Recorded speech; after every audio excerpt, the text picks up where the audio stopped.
sa office na to, sa walk-in na po ako. Dahil isa tayong sobrang eager para makuha yung product ng ating Barbie. Kasi isa po tayong pasyente na diagnosed as chronic kidney disease stage 4. So imagine the time, napaka-critical lahat ng results ng laboratory ko.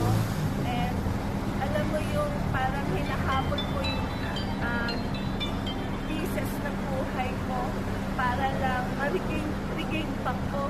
Hindi para sa sarili ko kasi isa akong full-time na nanay and isang may bahay lang, simpleng may bahay lang.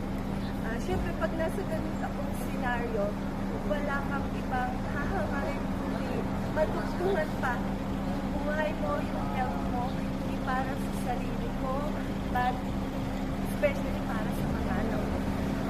Yun po yung ano ko noon. So, sobrang thankful lang and sobrang glorify tayo kay Lord dahil hindi nakilala niya sa atin yung amazing product natin, ang ating amazing Barbie. So, doon nag-start lahat ang journey ko dito kay I Am Worldwide bilang isang user. Pero dahil nakita natin kung gaano kaganda ang sistema ng ating pagkalimut, ganitong klase ng community para tayo actually itong team na to, ang I Am is my second family na. Talaga na tayo community.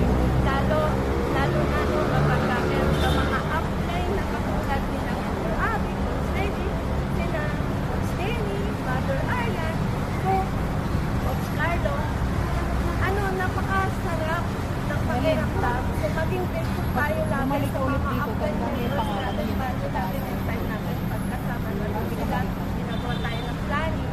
Kasi para sa atin lahat yon. So, hindi natin tinambayan yung